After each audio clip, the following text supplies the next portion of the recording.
The railway station at Gretna Green serves the town of Gretna, along with the villages of Gretna Green and Springfield.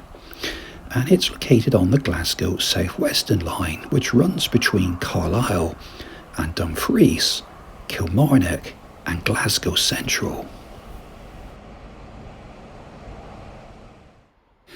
There's been a station here since 1848, when it was opened by the Glasgow, Dumfries and Carlisle Railway.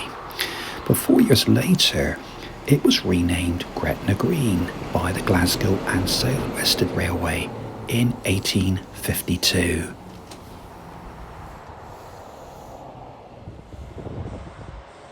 These ScotRail services are passing the site of the original platforms at Gretna Green Station, which are about 100 yards to the north of the current station.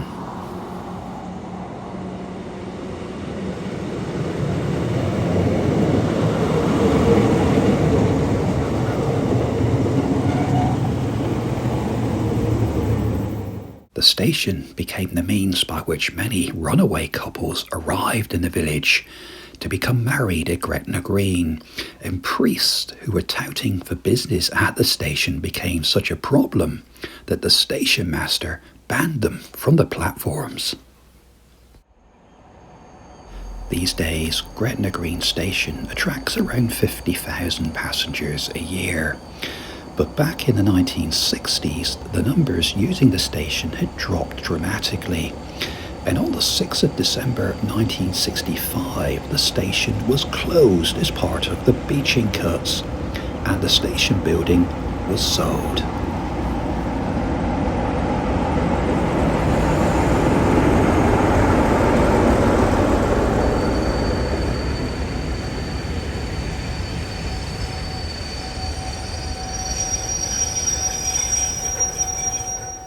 The station was reopened in 1993 by British Rail, but with just the one platform on the northern side of the line, and the new platform was about 100 yards to the south of the original station. With the electrification of the nearby West Coast Main Line in 1975, the section of track between Gretna Green and Annan was made single.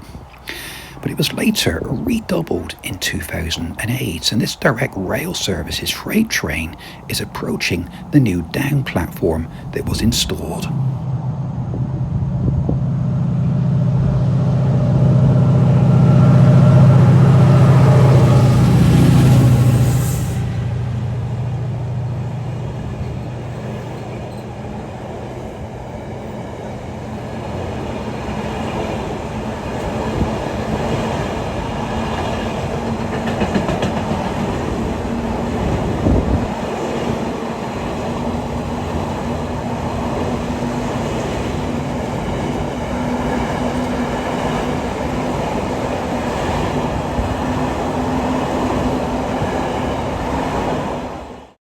The First World War brought massive changes to the whole of the district, and in 1916 it was chosen by the government as the site of a munitions works to produce cordite explosives.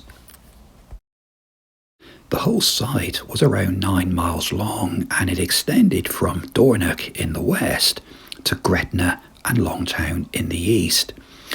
And a railway system was constructed. There were 125 miles of rail track, and the railway system supported the transport of products in their various stages of manufacture from one section of the site to another, and also for the conveyance of the workers to different stations along the factory route.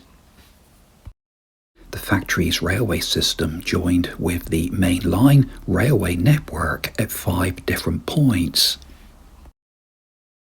The western area at Dornock and also at Gretna Green connected with the Glasgow and South Western Railway, while the central area at Gretna Station and also at Mossband Junction connected with the Caledonian Railway. And across in the east, the area at Longtown Station connected with the North British Railway. The factory itself was laid out so that the raw materials came in at the west end of Dornock station and went through the various phases of manufacture in the different sections until the finished cordite was handed over to the North British Railway Company at Longtown. The HM factory Gretna site as a whole had 16 stations. One of the stations served the workers who were living in the new township that had been developed in Gretna, whilst another 3 served the workers who were travelling via different railway company trains, and so the stations were situated close to the mainline stations in order that workers only had a very short distance to walk to the factory trains.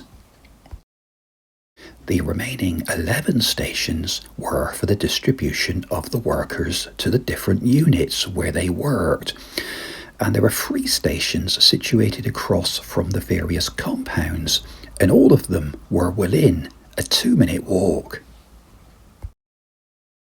Across the factory's railway network as a whole, there were an average of over 60 scheduled passenger trains running every day. The factory owned 24 steam locomotives and 14 fireless locomotives and a whole range of vans and wagons and passenger coaches.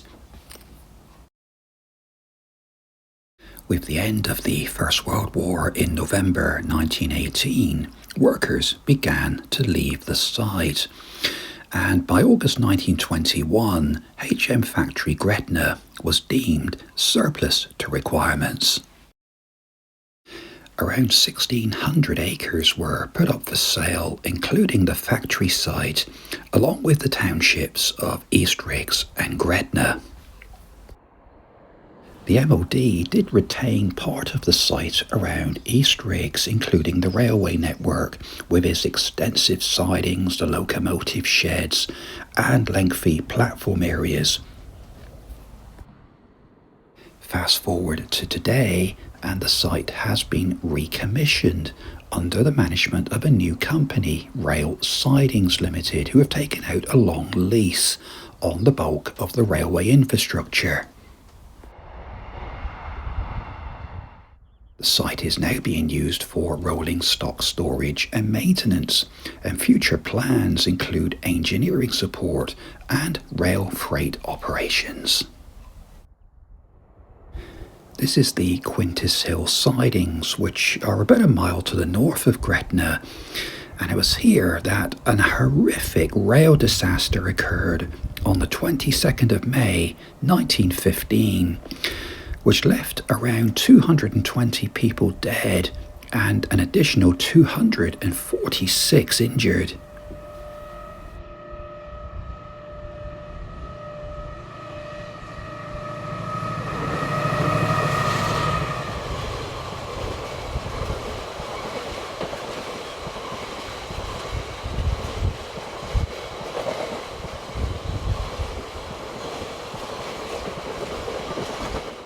Human error caused the accident, and there were 2 signalmen who made several mistakes and omissions in their duties. The signalman had shunted a local train onto the main line, and while it stood in view of the signal box, they accepted a troop train travelling south, which was carrying 500 soldiers of the 7th Royal Scots Territorial Battalion. And then minutes later, a sleeper from London heading north on the same line. The local train's brakes were on at the time, which on collision caused the troop train to telescope to half of its length, and as survivors staggered from the wreckage, the Carlisle Express ran into it. The disaster never had the public profile of many lesser incidents because it happened during wartime, and reporting of it was restricted. And in fact, the file on the incident that was held by the Scottish Records Office was unavailable to the public until 2015. This Glasgow, Dumfries and Carlisle Railway station was just one of three that served the town of Gretna.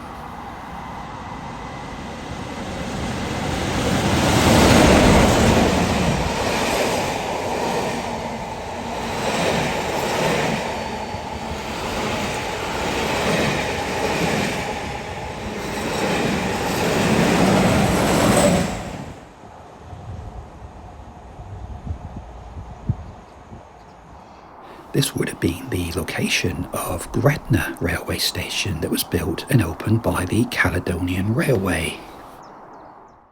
It opened in 1847 and closed just over 100 years later in 1951, and it's located just to the south of Gretna Junction, right on the England-Scotland border. The original station house still survives and is now privately owned.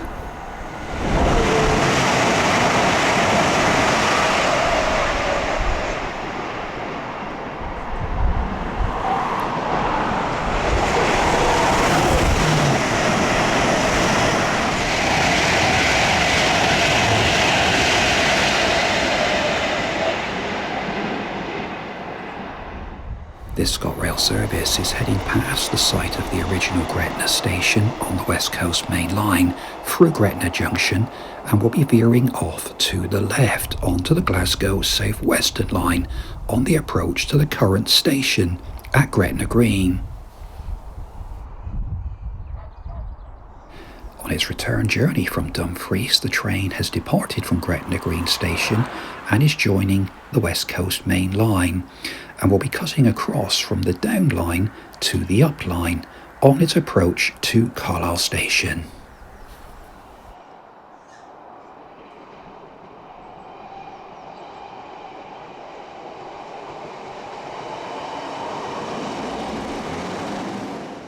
The Border Union Railway, which took the railway from Carlisle to Edinburgh, also built its own station, which was adjacent to the Caledonian Railway station here at Gretna Junction, but it closed well over 100 years ago, back in 1915.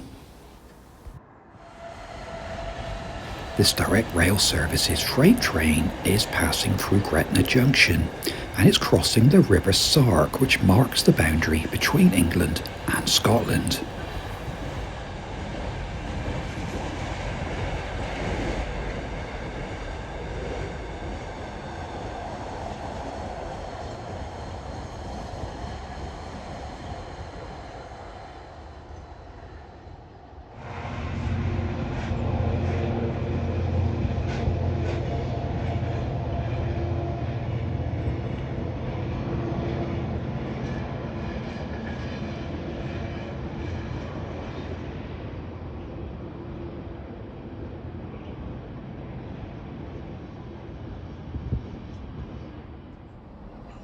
Gretna Green is most famously known throughout the world for its runaway marriages.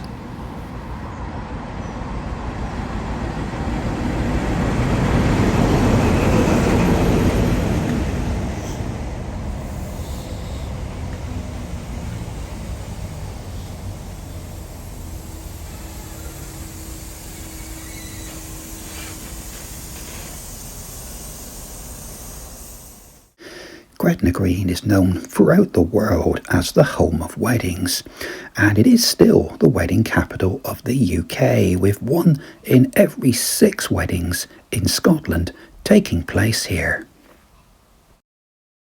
So why did this small Scottish village become synonymous with romance and runaway lovers? Well, back in 1754, a new law was brought into force in England and Wales which required young people to be over the age of 21 if they wished to marry without their parents' or guardians' consent. The Scots, however, did not change the law, and they continued with their centuries-old marriage customs, which allowed anyone over the age of 15 to enter into a marriage, provided that they were not closely related to each other and also were not in a relationship with anyone else.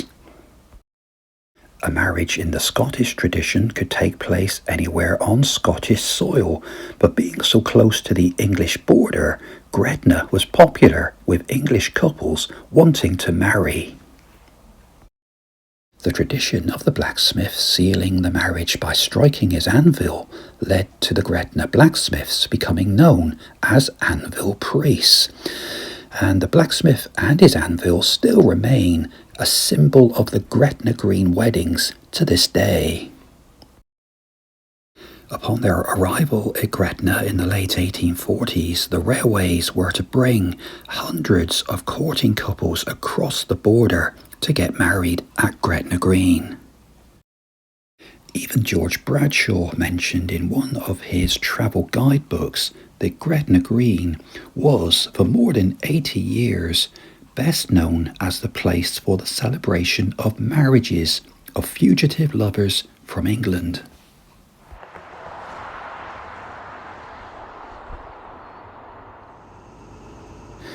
During its history, the railway at Gretna has experienced warfare, it's experienced tragedy, but it's also experienced romance.